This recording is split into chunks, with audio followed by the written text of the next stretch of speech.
So, hey there, group. Um, this is going to be quite a story of another one of those 3 steps forward, 10 steps back kind of visits I had today with my oncologist.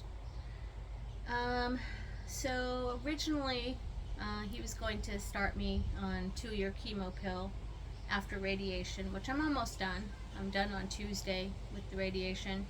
So, I met with him today, and he kind of just I actually felt really sorry for him because he was kind of emotional talking to me about it, and he said he had been up in the night and he dreaded this conversation, but that the 2-year chemo pill is not going to be enough for me, and that my recurrence rate with the 2-year chemo pill and the 10-year hormone blocker that he wants to start together, and another pill,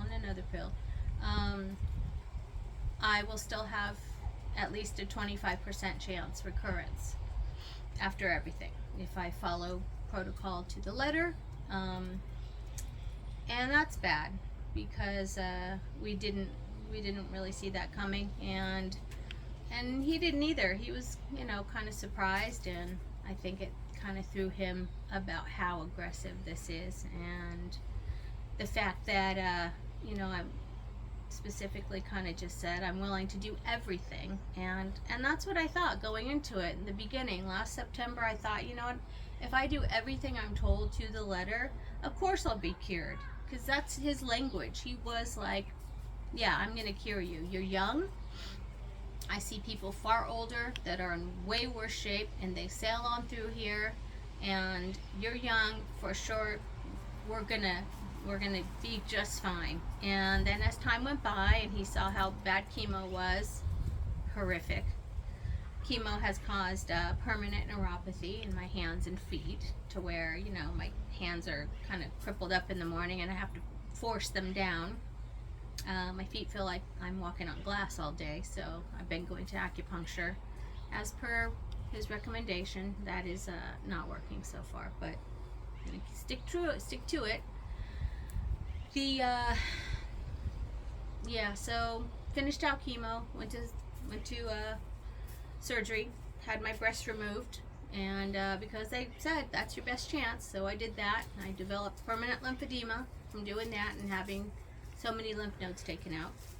I think the turning point for him was that 9 of the lymph nodes were cancer, and there were micromets, and my chest wall looked suspicious, and a whole bunch of other suspicious parts started to pop up. So I think he started to change his stance maybe after the pathology came in and showed that we're dealing with something a little bit stronger. So he when we were having the conversation, and he just said, the chemo pill is, usually is pretty effective, is not going to be effective for you. You're going to need to double up, and you're going to need to have this hormone blocker and that hormone blocker thrown in, and we're going to extend the time from 5 years and then to 7 years and then to 10 years, and that really is your only option. So if I do none of that, I have over a 55% chance of reoccurrence in the next 5 years. Meaning, of course, I have to. I made a deal that I would do every single thing under the sun just this once, and then when it does come back, then that's it. And I know my capabilities. I know what this has cost me, and I know where my strengths and my weaknesses lie, and there's no way in hell I could get through another fight of this. So I have a few friends that are recently diagnosed. I am going to remove this top in a minute, and I am kind of making this for newly diagnosed people, because I myself feel, even though I know the medical establishment, I feel pretty blindsided, because there's so much conflicting information. And I feel like when I set out to make this YouTube channel and these videos, I said to myself, well, and you also, that we're just gonna really keep it straight, like good, bad, and ugly, and you will see good, bad, and ugly in about 5 minutes. So I I feel like there's a lot of transparency issues in oncology, and I did even say that to him, and I did tell him, hey, I'm making these videos, and today the top is coming off, and everybody newly diagnosed that lands on my channel, or my two friends that are newly diagnosed, hopefully they will see that, yeah, you will lose shit. You will lose your boobs, and you will lose something else every single day. Whether that's through misinformation, omission of information, or just straight up nonsense that just wasn't told to you. So, we're gonna do it. And it is not pretty. And I am well aware of how butchered and chopped up I look, but this is what you get. This is what happens to you. And it's, according to my therapist, I have complex PTSD around it because I'm not really acknowledging it. I mean, I can see that I'm all hacked up. I get that. But in my mind, I'm still not there. And, you know, it's coming, and I'm gonna hit the wall badly. I know that about myself. And right now I still am in the acute phase of, oh my God, I just have to survive the year. And some days I just don't want to at this point. I mean, you know, this is not the body I started out with. It's not the body that I grew into at, you know, 12 and 13, when you grow boobs and you have a chance to grow into them and appreciate them. And then this happens, and overnight, boom, they're just gone. Your mind doesn't know what to do with that. Mine certainly doesn't. And maybe that's a weakness. I don't know. Maybe it sounds like, oh, what is she talking about? But I know I'm in shock. My therapist knows it. My doctors know it, and good, because I don't want to feel what's coming, and I know that. And the same, which brings me to my other point, is I already know the radiation. See the burnings going on here? Hurts like hell, and still numb, but starting to open a little bit under my arm, and I still have 2 more of these to finish, and I'm told that the month after will be extremely much worse. So I have that to look forward to, because it's already starting to rip. So this is what happens. This is what cancer looks like. It's not the whole fluffy duff shit that sometimes you see on people's Instagram, where they're all wrapped up in a little pink bow, and isn't it cute, and they have their lipstick on and everything's great. And I get that. Do what you got to do to get through, whatever that looks like for you. You know, we're all in the same storm, vastly different boats. And I'm in the hateful, angry boat, is what I'm in. And, you know, if it makes you feel better to put on a fancy pink bow and your wig and your lip gloss and everything else, good. Whatever you got to do to survive, I'm A-okay with. For me, myself, I mean, I know what this looks like. I'm chopped to shit. It's not the life I signed up for. It's not the life I want, you know?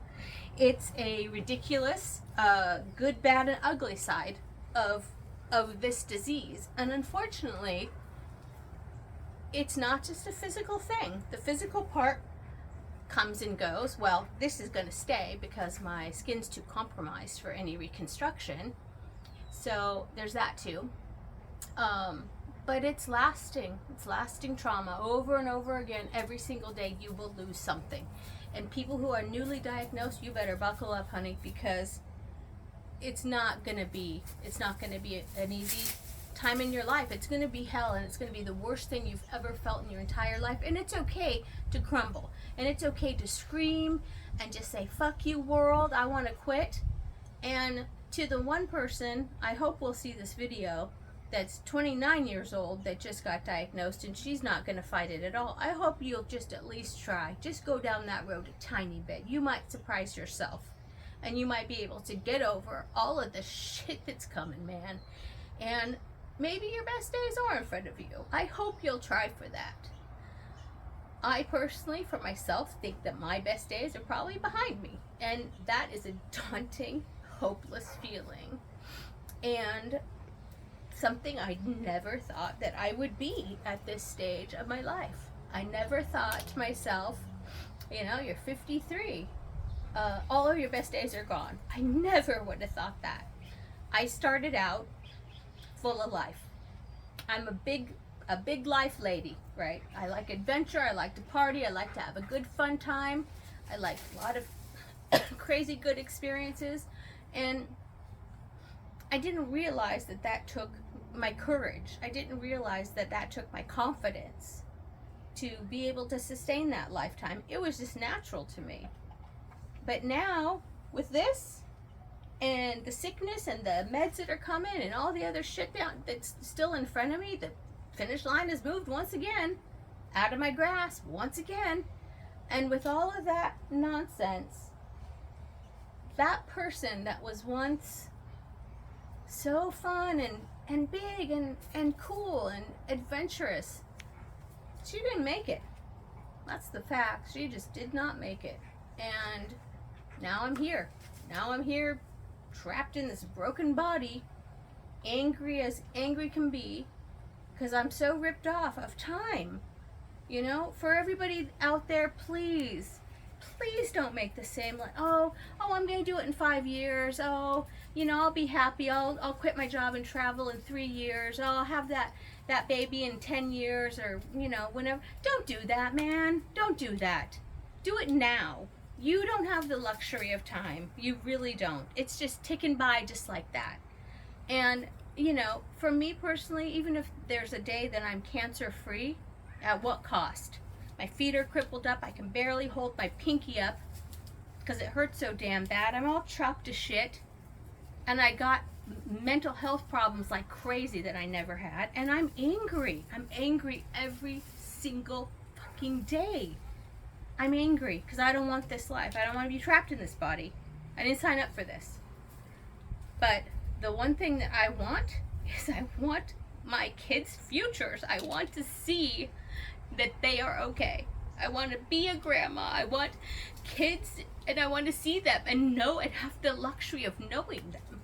I don't want to run the clock out on that. That is important to me. And I want to see stuff, and I want to do stuff. And I want to feel good while I'm doing it. I don't want to feel like shit because I'm loaded on all the meds. That's still not the way to live. And I'm running out of time. And it's just dawning on me now how out of time I'm running out of. And the fact that maybe I won't. Maybe the recurrence rate is too big. Like he said, it's an extremely aggressive form that just loves to go like wildfire in your body. Whatever that means, right? And when your own oncologist doesn't have a lot of hope that you'll be here in 5 years, that doesn't bode well for my mental health. It doesn't make me feel like I have a grasp on this. It makes me feel defeated, like I've been punched in the throat again. And if you've watched all my videos, you know how many times I've been punched in the face with this. I don't want this, you know? I just don't want this. And I thought if I went through all of this, it would be enough to get my old life back. I thought that was the end game, to get my old life back, but that is long dead.